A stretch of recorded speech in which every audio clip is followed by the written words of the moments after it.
Assalamualaikum warahmatullahi wabarakatuh.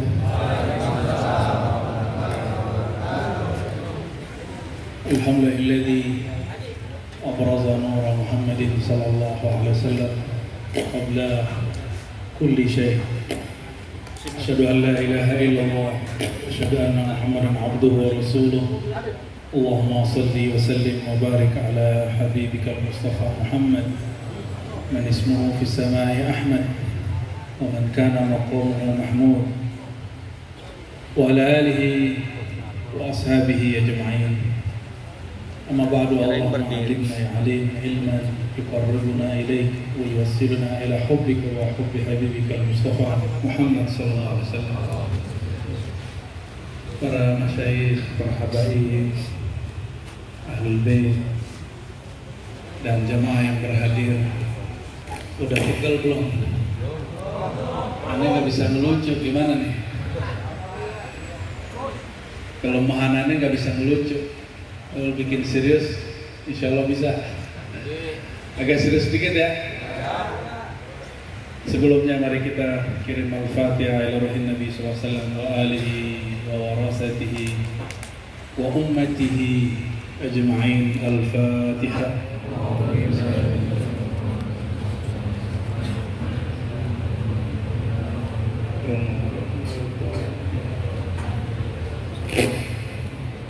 Kalau boleh nanya, tadi maulid yang dibaca maulid apa? Simtud Durar, bukan tibaik. Kalau biar nyesuaiin isinya. Lengkap tadi. Sayyidina Al-Habib Ali Al-Habsyi Qaddasallahu sirrahu, ini ciri khas orang tarekat. Qaddasallahu sirrahul aziz. Selain beliau bertariqah Ba'alawiyah, beliau juga bertariqah Al-Qadiriyah. Bahkan beliau bertariqah Khalwatiyah. Dari mana kita tahu? Setelah belajar kepada abahnya dan masyayikh-masyayikh di Yaman, di Hadramaut, beliau berangkat sesuai perintah ayahandanya dan ibundanya ke Haramain. Khususnya di Makkah ada zuriat Nabi SAW, jalur Ashraf Hasani Jailani, yang sering kita dengar kakek guru daripada Hadratus Syekh Hashim Asy'ari, guru daripada Syekh Sana Khalil, guru daripada masyayikh kibar di Nusantara. Beliau namanya Sayyid Ahmad Zaini Dahlan Al-Jailani. Namun beliau sering menyembunyikan famnya karena beliau tidak suka juga dengan gelar-gelaran itu. Saya yakin semua habaib yang sahih nur di dalam kalbunya tidak berbangga dengan marganya, tapi dia bersyukur karena di dalam dirinya ada darah Sayyidina Mustafa SAW.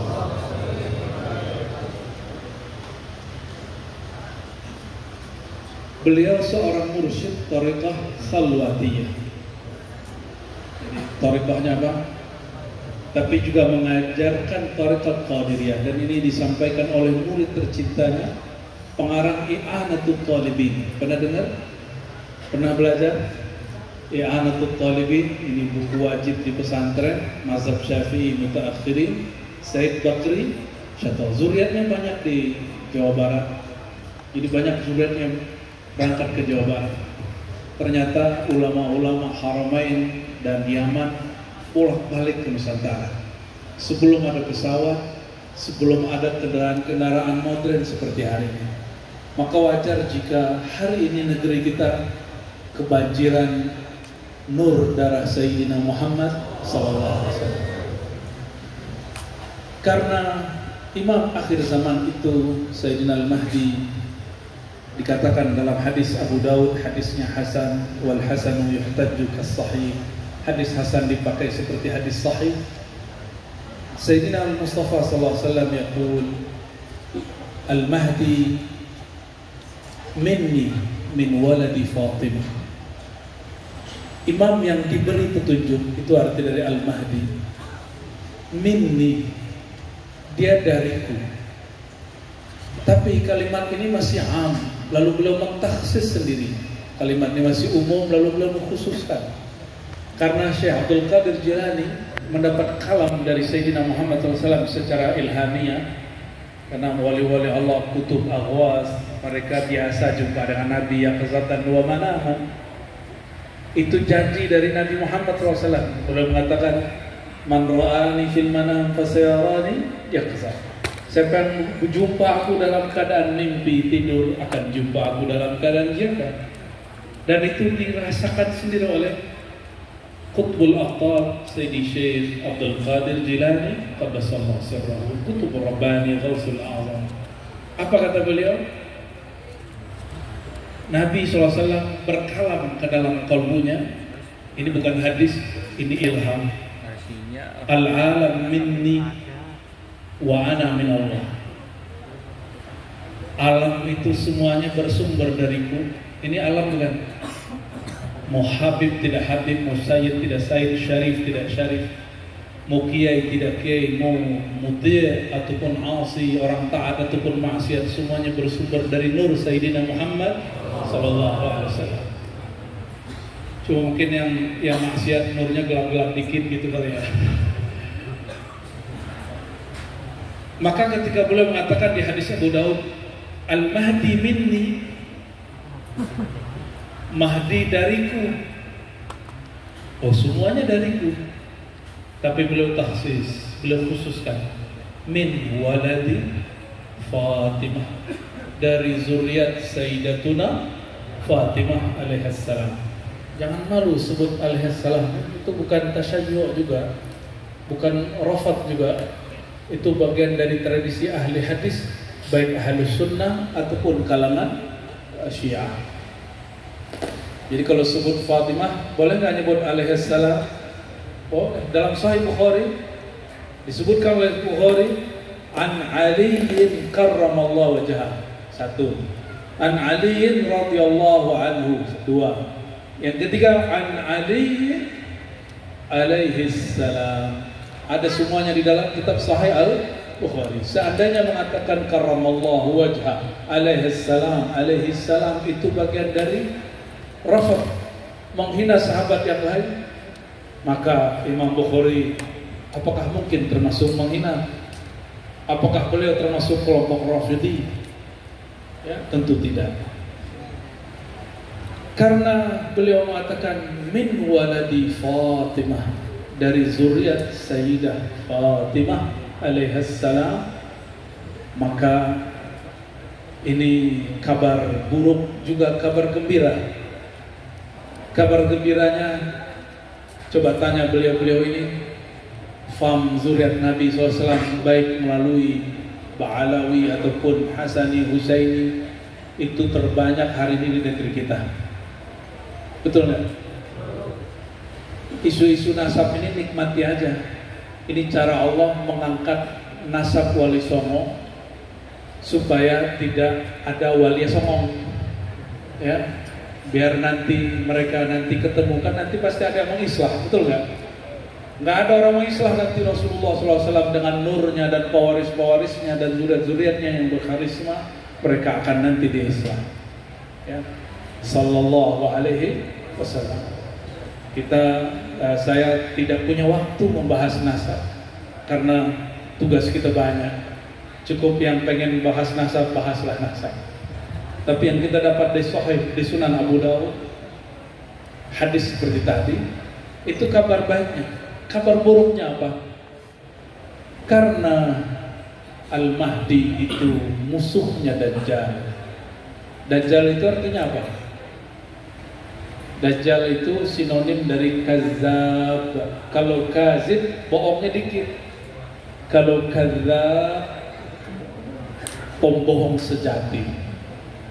Ya, pembohong 1000%. Maka Sayyidina Al-Mahdi yang akan muncul atau telah muncul, saya tidak tahu. Tanyalah kepada ahlinya. Pasti dia zuriat. Pasti dia, karena min waladifa, dan Sayyidah Fatimah hanya punya 2 anak yang melahirkan anak, Hasani dan Husaini. maka kabar buruknya, tapi ini juga pasti pertolongan dari Allah untuk para zuriat Nabi Muhammad SAW. Bukan mengingatkan, tapi sekedar menyebut hadisnya. Para zuriat Nabi akan dapat fitnah yang besar, akan dapat ujian yang sangat besar, karena di darahnya ada darah Sayyidina Muhammad SAW. Dan perhatikan hadis yang sahih Bukhari, Muslim, Abu Dawud, Tirmidzi dan hadis-hadis yang lain. Asyaddun nas bala'an al-anbiya, thumma alladhina yalunahum, thumma alladhina yalunahum. Orang yang paling kencang, paling kuat mendapatkan ibtila, bala, ujian, tempaan adalah para nabi. Lalu ada kalimatnya summal ladzina yalunahum.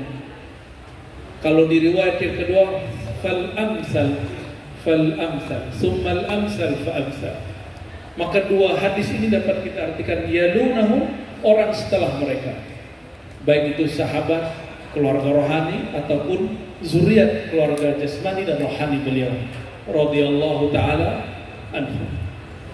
Lalu bagaimana dengan lafaz fal amsal? Orang yang rohaninya mirip dengan para nabi. Inilah dalil bahwa setiap wali itu ala qalbin min qulubil anbiya. Qalbunya mewarisi qalbunya para nabi. Ada yang mewarisi qalbu Sayyidina Adam, maka dia dapat ilmu nama-nama. Ada yang mewarisi qalbu Sayyidina Nuh, maka doanya luar biasa. Itu biasa ulamanya sekaligus ulama engineer. Biasanya kalau orang mewarisi qalbu Sayyidina Nuh, dia profesinya dua, sekaligus ulama juga engineer atau arsitek, karena dia bisa bikin kapal. Tapi jika dia disakiti, doanya bisa menghancurkan siapapun yang mengganggunya. Ada yang ala qalbi Sayyidina Ibrahim Al-Khalil, orang yang paling tinggi tauhid dan tawakalnya. Yang wiridnya apa? Ketika Jibril, ini antum kalau diganggu sama orang, didatengin Jibril gimana? Kata Jibril nih, bro, yang ganggu ente mau aneh hancurin gak? Kalau ente kedapatan Jibril begitu gimana? Oh, hancurin aja gitu ya, bener gak? Bener gak? Serius? Pantesan ente gak bisa jadi wali kutub. Kutub gupret kali. Sayyidina Ibrahim Al-Khalil ketika didatangi oleh Sayyidina Jibril alaihissalam, apa kata Jibril? Ya Ibrahim, maukah engkau aku hancurkan si Namrud dan semua anggotanya? Apa kata kalam Sayyidina Ibrahim? Ini agak lebih halus daripada Nabi Nuh. Hasbiyallah wa ni'mal wakil. Ini hadis sahih riwayat Bukhari. Cukuplah Allah yang menjagaku, cukuplah Allah menolongku, aku tidak butuh kau wahai Jibril. Sanggup gak begitu? Sanggup gak begitu? Gimana? Ini baru belajar silat dikit udah mau nantang-nantang orang kan? Benar gak? Baru dapat gaya-gaya jurus apa? Jurus kabur, jurus al-kaburi. Sudah berani kemudian mendoakan buruk orang. Antum baru dapat hizib bahar, pengen hizib nasr, benar nggak? Diganggu orang dikit baca hizib nasr, pengen ngancurin orang yang cuma nyolek kita. Maka nggak pantas mewakili dan mewarisi qalbu Sayyidina Ibrahim.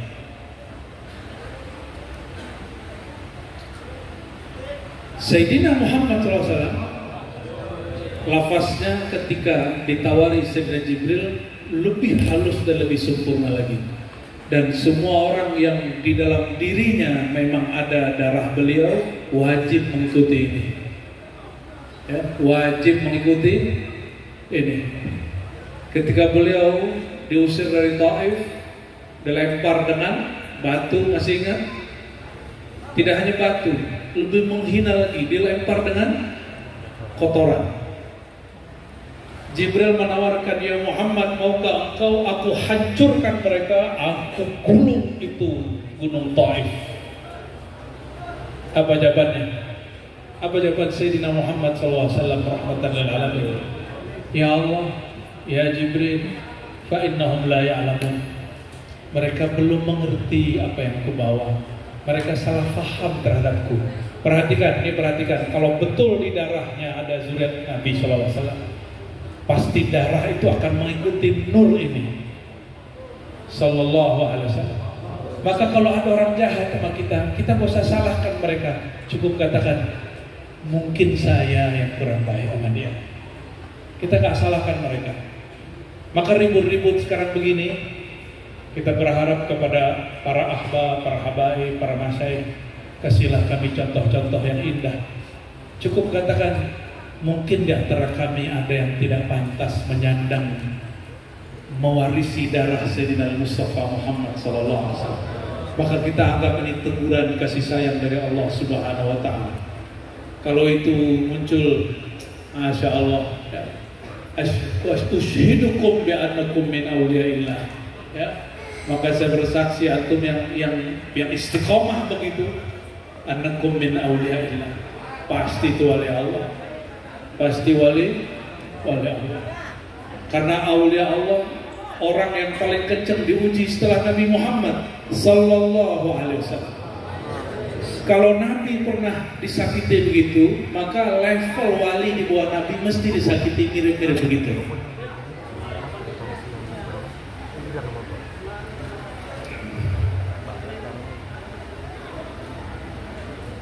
Ada iklan lewat ya, lewat juga.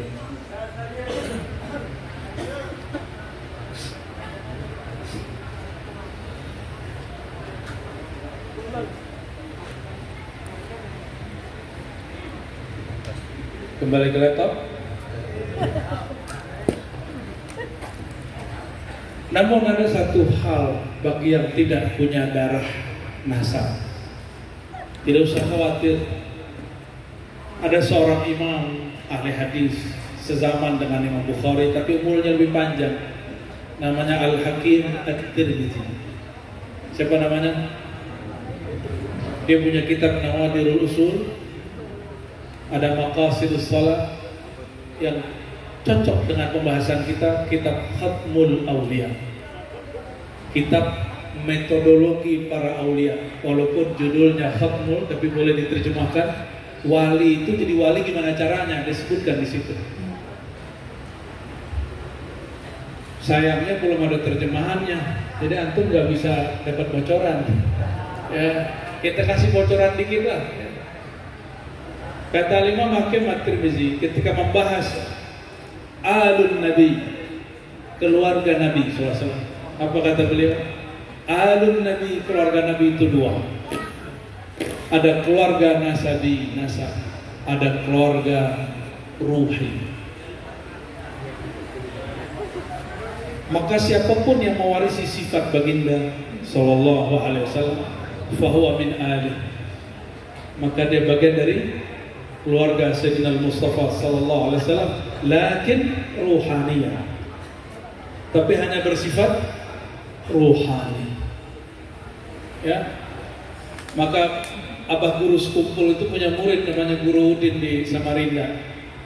Itu kalau ketemu habaib dan orang habib dibilang anta habib, wa nahnu habib, habib rohani gitu. Ya, sembari bercanda. Tapi ente gak jangan ngomong gitu ya, aneh habib gitu ya. Marga apa? Margarin. Famnya apa? Familiar.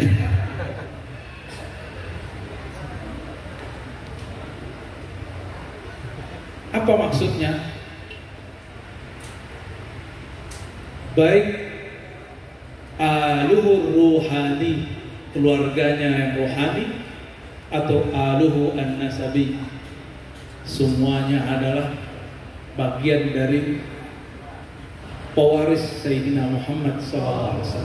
Maka ada warasah qalbiyah kepada kalbunya, ada yang mewarisi nasabnya, dan mereka dua-duanya akan diuji jika benar mengikuti jidnya Abul Arwah. Di dalam Simtid Duror bagian doa Sayyidina Muhammad SAW disebut satu namanya, Al-Ab Al-Akbar, betul nggak? Dalam khatam betul?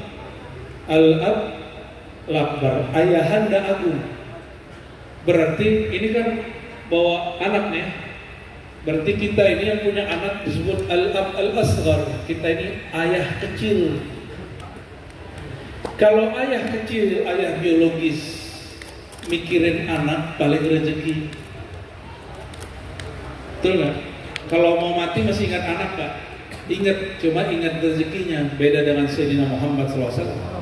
Beliau ketika hendak wafat, apa yang dibacanya? Ummati.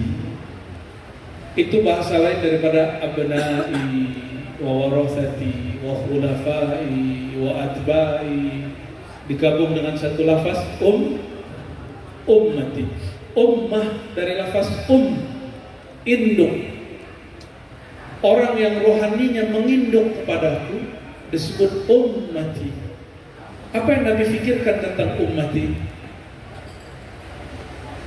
Nabi memikirkan kita nanti nasibnya gimana.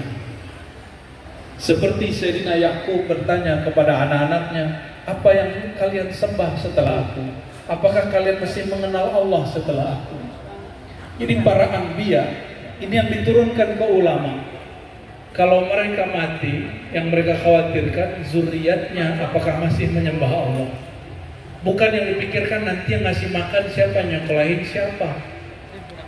Ini sering kita kasih pertanyaan, Bapak Ibu, saudara-saudariku, kalau kita hidup, anak kita siapa yang nanggung? Siapa yang ngasih rezeki? Kita apa Allah?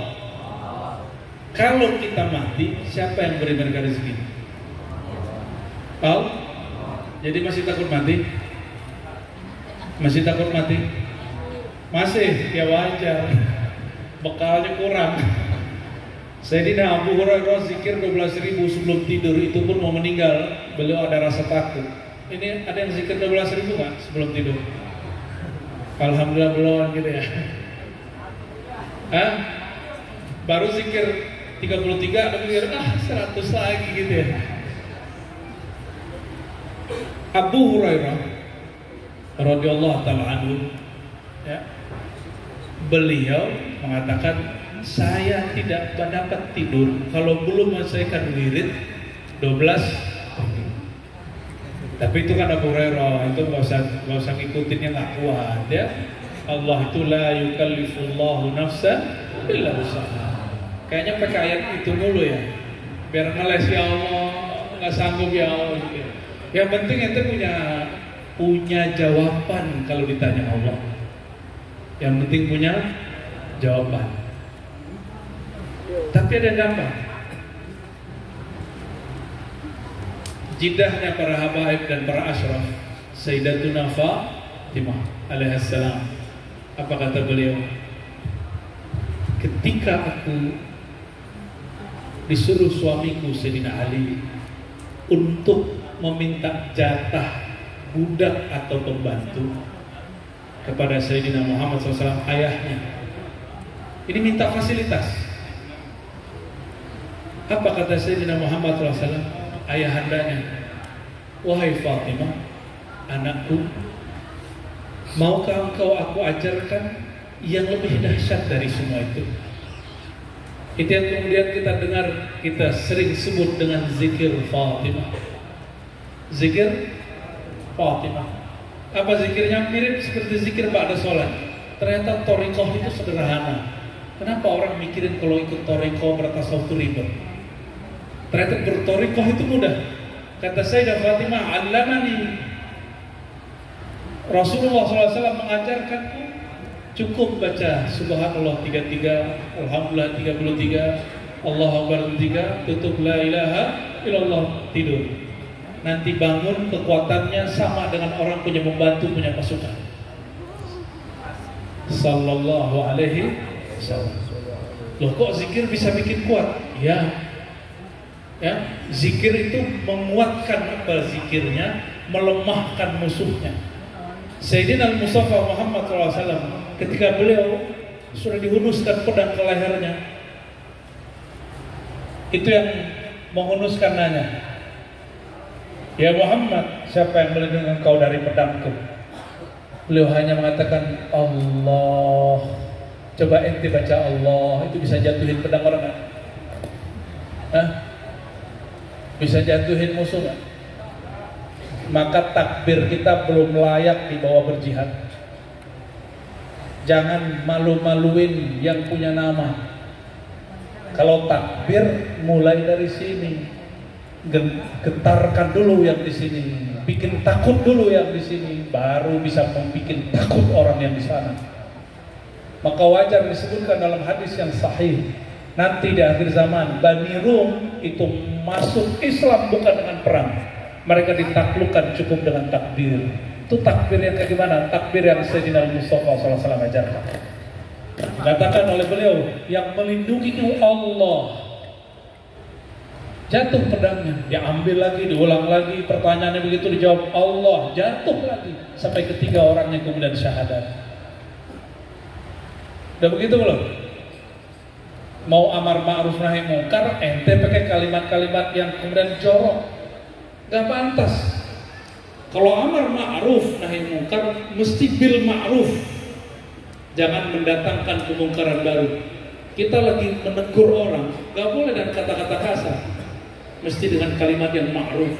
Apa arti ma'ruf?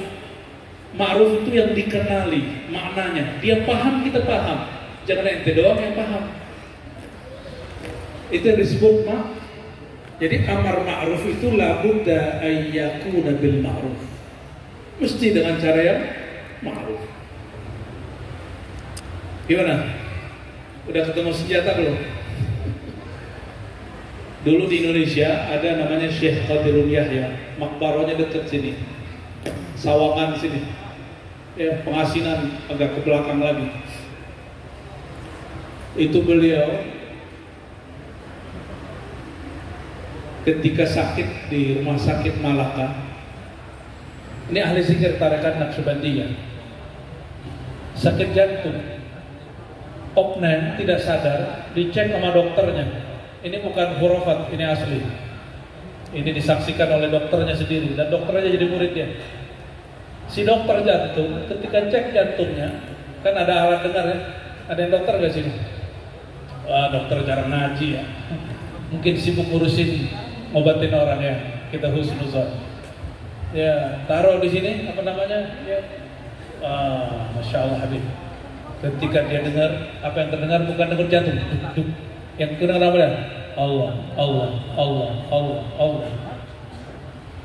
Itu Syekh Qadirul Yahya dari remajanya, dia punya guru lebih dari 4 syekh mengajarkan zikir Allah, Allah, Allah. Kata gurunya, ini senjata Sayyidina Muhammad SAW. Ketika beberapa gunung dan pemberontakan PKI di Malaysia, di Indonesia ada meledak di gunung, nggak berhenti. Beliau itu punya namanya air zikir, disebut air tawajuh. Tapi kali ini dia ambil kerikil, didoain. Itu kerikil ditembakin ke gunung, biiznillah dengan keberkahan zikrullah, itu gunung kemudian mulai diam. Kok bisa? Ada hadisnya, la taqumus sa'ah hatta la yuqalu fil ardi Allah, Allah. Tidak terjadi kerusakan besar di alam semesta, apalagi yang kecil, gitu mafhum mukhalafahnya. Sehingga tidak ada lagi yang membaca Allah, Allah, Allah, Allah seperti apa? Seperti Sayyidina Muhammad SAW tadi membacanya. Gimana kira-kira? Udah begitu belum? Hah? Berarti wajib nggak belajar zikir? Wajib. Wajib bersanad, jangan belajar zikir yang mengkoti usanad. Nanti ente belajar zikir sanadnya ke syaitan. Ya, apa ciri-ciri zikir syaitani? Bukan zikir Bang Tony ya. Zikir syaitani ciri-cirinya tambah zikir, tambah sombong, tambah merasa sok suci, lalu pandang orang nggak zikir najis. Itu ciri-ciri zikirnya bersanad kepada syaitan. Saya ngaji ngomong siapa? Tunggu dulu, kan minal jinnati wan nas. Syaitan itu ada jin, ada manusia. Kerjanya ngapain? Yuwaswisu fi sudurin nas, ngasih was-was. Apa yang diwaswaskan? Pertama, syak, ragu. Kedua, kibr, sombong. Aba wastakbara wa kana minal kafirin. Enggan, ya, mulai ngeliat kelompok lain, enggan, belagu, ya. Wastakbara, merasa dirinya besar. Nauzubillah subhanahu. Harusnya kalau nyebut nama Allah, diri kita habis atau tambah nol. Kalau nyebut nama Allah, diri kita jadi ciut atau tambah sombong? Harusnya. Lalu gimana caranya? Karena yang baca itu Sayyidina Muhammad SAW, maka antum wajib kalau zikir, wajib berselawat. Maka ciri-ciri zikir syaitan, dia berzikir Ismul Jalalah tapi tidak berselawat kepada Sayyidina Muhammad SAW. Zikir itu panas, energinya kuat. Orang sholat gak sholat kalau baca nama Allah dan dia yakin itu bekerja itu nama. Kok bisa? Dukun dia nyebut nama siapa ketika dia bekerja? Belum tentu nama Allah, tapi karena dia yakin, tapi jalurnya jalur syaitan, berlaku itu. Apalagi orang nyebut nama Allah Subhanahu wa ta'ala. Jemaah yang bukan Allah,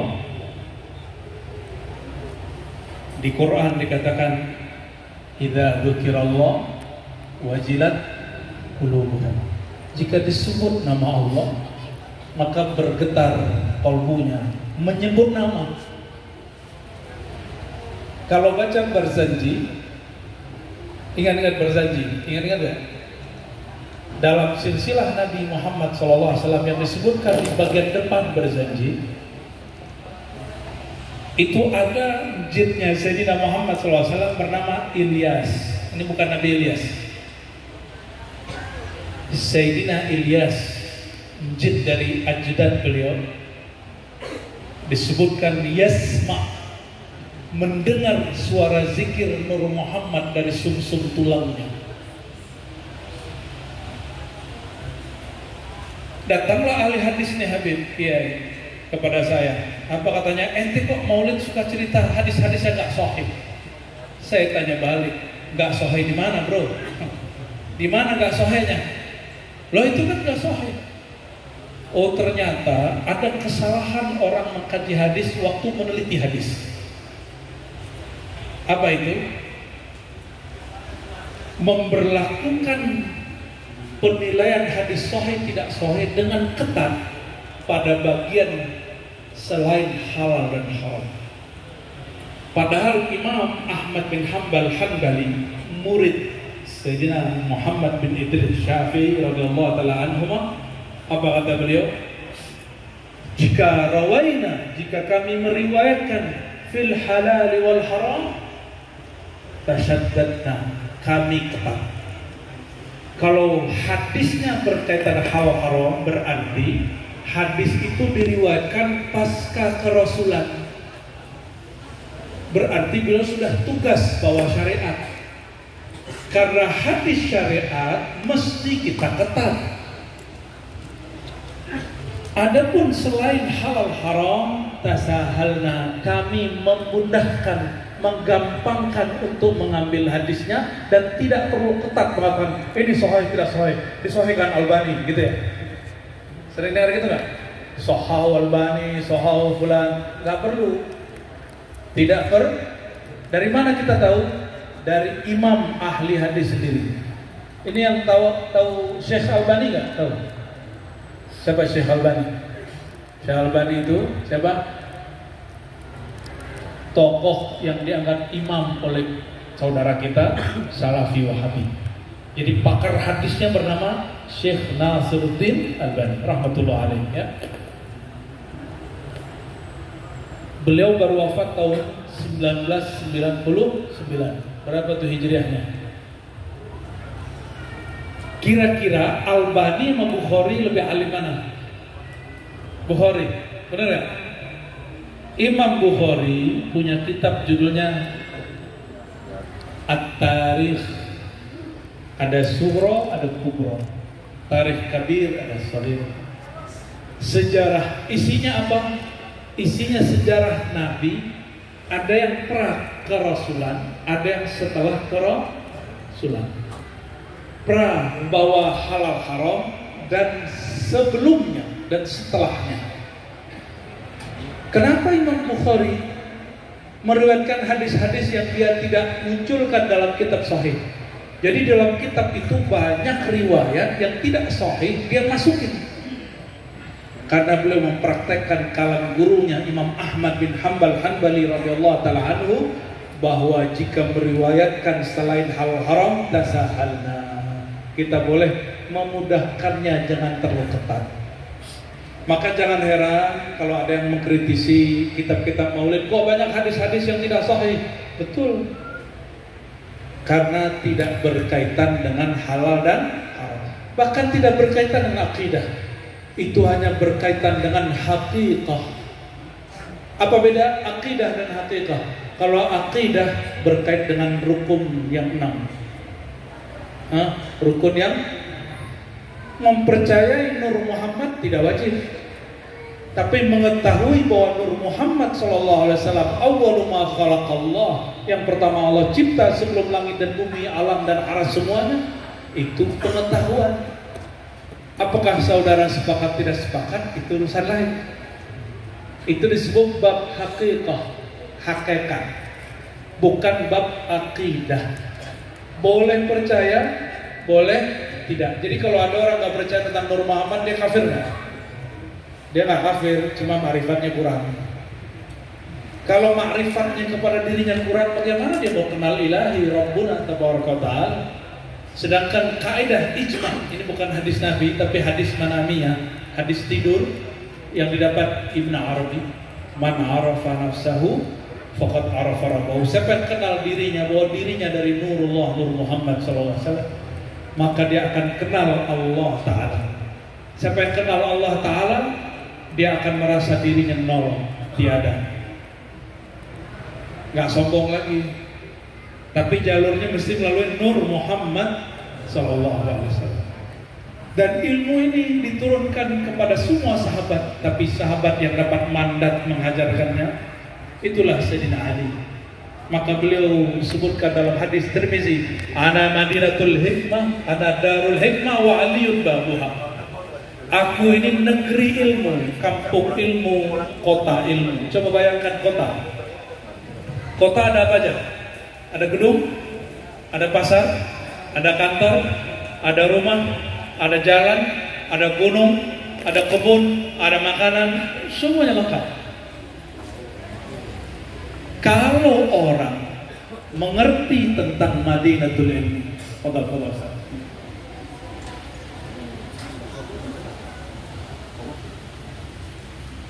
ya, iklan lagi nih, dan nunggu ketemu Abah dari tadi ya. Iklannya kali ini banyak ini. Ini pecahan-pecahan Nur Muhammad semua ini. Allahumma sholli wa sallim wa barik alaihi. Sampai di mana tadi? Iklannya banyak kan soalnya. Apa? Gedung, oke. Ana Darul Ilm. Kalau hadis Tirmizi Darul Ilm. Hadis ini diteliti oleh seorang ahli hadis dari Maroko, namanya Sidi Ahmad Al-Umari, dan adiknya yang jadi muridnya Sidi Abdullah Al-Umari dan Sidi Abdullah Az-Zumari. Apa kata mereka? Hadis ana darul hikmah wa aliyun babuha, ana madinatul ilmi wa aliyun babuha, bukanlah dhaif, bukanlah hasan, bukanlah sahih, tapi mutawatir. Dan itu bikin kita kaget. Karena selevel Imam Tirmizi hanya bilang hasan. Hasan itu derajat kedua. Sahih, hasan, dhaif. Gimana? Sahih itu paling benar. Hasan bagus, tapi di bawah sahih. Di bawahnya dhaif. Maudhu di bawah lagi. Hadis ini kata beliau cuma hasan. Ternyata diteliti oleh ahli hadis yang baru meninggal belum nyampe seabad. Hadis tentang ana madinatul ilmi, ana darul ilmi wa aliyun babuha. Aku adalah kota ilmu, alilah pintunya. Alilah pintunya. Maka antum cek yang pernah belajar thariqah, belajar ilmu mazhab, belajar ilmu lughah bahasa, belajar usul fikih, belajar ilmu aqidah, semua sanadnya pasti melewati Sayyidina Ali. Yang lain hanya tambahan. Alaihis salam. Contoh siapa? Imam mazhab pertama sebelum Imam Syafi'i radhiyallahu ta'ala anhu siapa? Sebelum beliau Malik. Sebelum Malik radhiyallahu ta'ala anhu Al-Imam Al-A'zam Abu Hanifah. Abu Hanifah punya guru Hamad Ibn Abi Sulaiman. Adabnya rumahnya Imam Hamad itu di pojok situ. Dia nggak berani selonjoran di situ. Padahal orangnya dibatas oleh rumah. Ditanya sama putrinya, ya Sayyidi, ya Walidi, ya Abadi, apa gerangan kenapa engkau tidak pernah selonjoran ke sana? Jawaban beliau, di situ ada rumah guruku. Ya Rob, itu adab rohani. Orang pakai akal doang nggak nyambung dia, karena akalnya belum dikolbukan.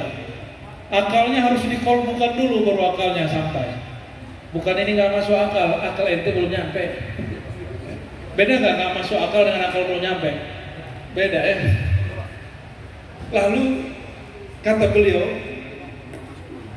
aku berguru kepada salah satu cicit Sayyidina Muhammad SAW, yang mana tanpanya tentu Nu'man bin Thabit alias Abu Hanifah menjadi orang paling sombong, paling songong, paling sok pinter di alam semesta. Siapa dia? Ala wa huwa Sayyidina Ja'far Sadiq bin Muhammad Al-Baqir radhiyallahu ta'ala anhu. Kata beliau, kalau bukanlah karena Sayyidina Imam Ja'far lahalaka Nu'man bin Thabit, maka Abu Hanifah Nu'man bin Thabit pasti jadi orang sombong sehingga dia binasa. Ada yang berthariqat Naqsyabandiyah atau Qadiriyah nggak di sini? TKN ada nggak? Ada. Tadi Al-Habib Ali Al-Habsyi salah satu thariqahnya apa? Al-Qadiriyah. Betul? Thariqat apa? Al-Qadiriyah. Thariqat Al-Qadiriyah berarti mansub ila Sayyidina Syekh Abdul Qadir Jilani kepada Rasulullah SAW.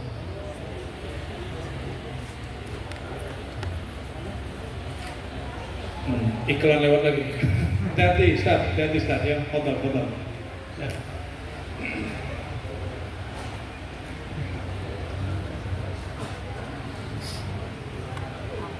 Kalas.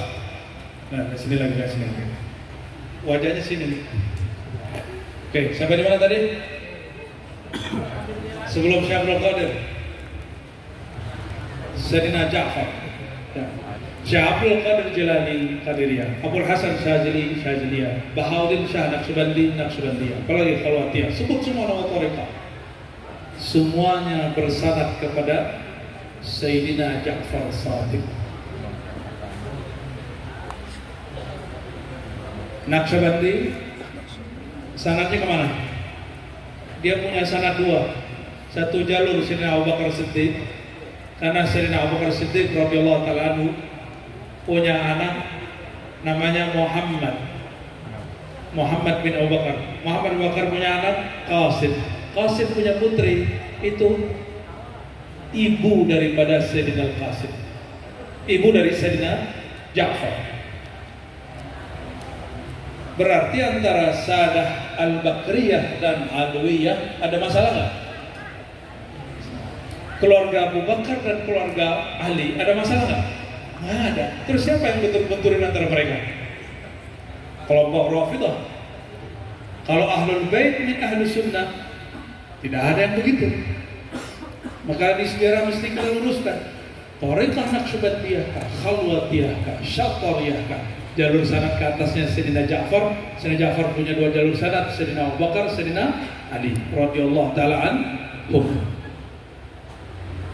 Maksudnya apa? Kalau ada thariqah nggak jalur mereka, pasti thariqahnya hilang. Ya, thariqahnya hilang kemakan zaman. Apalagi thariqah buat-buatan sendiri. Ya, ente buat thariqah nggak? Thariqah Depokiyah. Ada yang mau buat tarekat sendiri? Mau nggak? Dan kita sudah lihat banyak orang yang gengsi bertarekat. Ini mohon maaf. Hanya bikin majelis, zikir, meninggal, majelisnya habis. Tapi saksikan, coba Abah Hanom udah meninggal belum?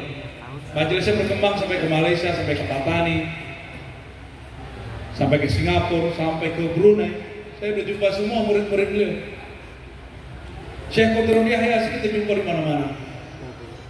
Murid-murid beliau. Jadi sadah Sufiyah, mereka bersandar kepada Sayyidina Ja'far karena mereka mengamalkan satu hadis Nabi. Kullu sanadin wa nasabin, setiap sanad dan nasab pasti terputus. Inqata'a illa sanadi illa nasabi, kecuali sanadku, silsilah ilmuku ataupun nasabku. Sallallahu alaihi. Maka jika ada punya ilmu, jika ada punya manhaj, sambungkan kepada Ahlul Bait. Ya. Sayyidina Umar yang diisukan paling benci dengan Ahlul Bait, ternyata dia menikah dengan salah satu putri Sayyidina Ali, tapi bukan jalur Sayyidah Fatimah. Ada yang tahu jumlah istri Sayyidina Ali kan? Istrinya banyak, aktsar min 30. Tapi nggak tahu itu prosesnya 4 bagaimana, wallah alam, saya belum tahqiq lagi. Ya. Salah satu anak beliau, putri beliau, itu masih muda sekali. Sayyidina Umar sudah tua. Apa kata beliau? Kan jika engkau berkenan wahai Sayyidina Ali, aku ingin sambung dengan keluarga Ahlul Bait. Tolong nikahi aku dengan salah satu putrimu. Maka dia menikah. Makanya ilmu Sayyidina Umar sekarang nyambung dalam kitab-kitab fikih dan usul fikih. Bahkan ada satu thariqah tidak masyhur itu kepada Sayyidina Umar radhiyallahu taala anhu. Ya. Maka Sayyidina Nabi SAW mengatakan tentang hak Sayyidina Umar yang bukan Ahlul Bait. Apa kata beliau? Setiap umat ada muhaddatsun, ada yang dapat ilham, diajak bicara oleh Allah. Wa in kana min ummati lakana Umar. Hadis Sahih Bukhari. Kalau di umatku ada yang begitu, salah satunya siapa? Umar. Sayyidina Umar diajak bicara sama Allah, berarti dia pewaris kolbu siapa?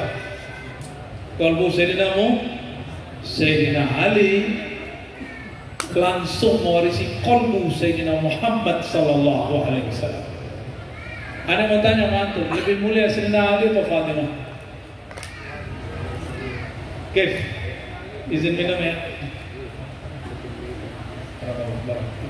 Lebih mulia Sayyidina Ali apa Fatimah? Timah apa Fatimah?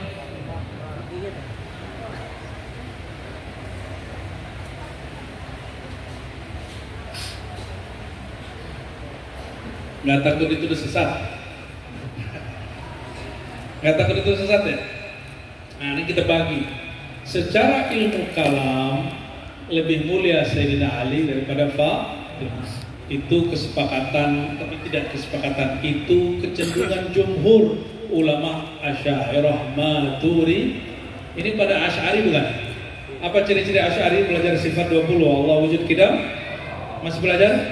Masih mendendangkan? Insyaallah Ahlus Sunnah wal Jamaah.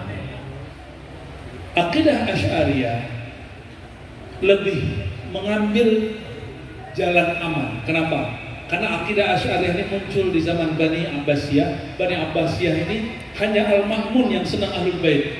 Sampai mengangkat Ali Ar-Ridha jadi putra mahkota, tapi dibunuh, diracun. Masih muda diracun. Jadi dia satu-satunya khalifah yang mengangkat putra mahkota yang bukan anaknya. Karena dia mengerti tentang ma'rifat, ya, afdaliyatul Ahlul Bait. Akhirnya Al-Ma'mun mengerti politik ini berbahaya. Justru kalau dia mengangkat putra mahkota lagi dari kalangan zuriat ahli Nabi, itu membahayakan mereka, maka dia kemudian mengangkat yang lain. Di zaman Bani Abbasiyah itulah kebencian kepada Ahlul Bait bertambah, maka ini siasat ahli kalam, siasat ulama ahli kalam, ahli akidah, supaya ulamanya selamat, Ahlul Baitnya selamat. Gimana caranya? Afdalun nas ba'da Nabi SAW Abu Bakar, Umar, Utsman, Ali gitu. Itu jadi ditulis di kitab-kitab orang yang paling afdal setelah Nabi di kalangan sahabat, Abu Bakar, lalu Umar, lalu Utsman, lalu Ali radhiyallahu taala anhum ajmain. Tapi tadi imam yang saya sebut Sidi Ahmad Ghumari Ahlus Sunnah, dia mengatakan secara hakikat lain cerita. Secara hakikat lain cerita. Siapa yang lebih afdal? Sayyidah Fatimah. Tadi zikir yang saya ceritakan disebut zikir Fatimah. Murid pertama Sayyidah Fatimah adalah Sayyidina Ali. Disebutkan dalam Sahih Bukhari dan Muslim, Sayyidina Ali dapat talqin dari Sayyidah Fatimah, lalu beliau mengatakan, "Fama taraktuhu," aku tidak pernah meninggalkan zikir Fatimah sebelum tidur, kecuali waktu perang Siffin aku membacanya sepertiga malam terakhir, karena perang belum usai. Jadi bacanya telat. Biasanya bacanya habis Isya mau tidur langsung baca. Ini karena perang, akhirnya beliau membacanya sepertiga malam terakhir, udah mau dekat subuh. Sayyidina Ali hanya diajar 33 100, dan dia tidak pernah tinggalkan hadiah dari sang istri tercinta, istrinya plus dia gurunya. Tapi Sayyidah Fatimah juga berguru kepada Sayyidina Ali. Jadi mereka disebut dalam hadis mudabbaj. Kenapa? Sayyidina Ali itu juga dianggap anak oleh beliau. Antum coba bayangkan, ini bagian akhir yang mau saya sampaikan. Ayah Sayyidina Ali siapa? Ali bin Abu Talib. Abu Talib itu mata mukminan wala kafiran. Mati beriman atau kafir? Hah? Gimana?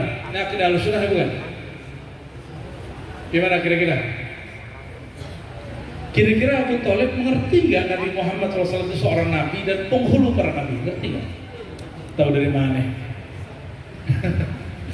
Tahu dari mana ya? Karramallahu wajhah. Ini kan Sayyidina Ali, ini ayahnya Abu Talib. Abu Talib meninggal, di Sahih Bukhari dikatakan dia mau meninggal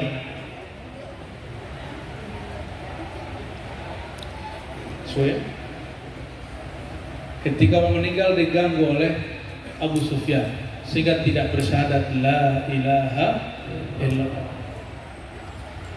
Tapi kan nggak begitu, dia cuma meninggal diam dan tidak ada yang tahu dia meninggalnya dalam keadaan apa. Oke, karena ini bagian terakhir yang mau saya sampaikan sesuai kodenya. Dari kolom itu bilang terakhir, ternyata kodenya pas. Guru dari Al-Habib Ali Al-Habsyi, pengarang Sibtul Quran radhiyallahu taala anhu, berguru kepada siapa dia?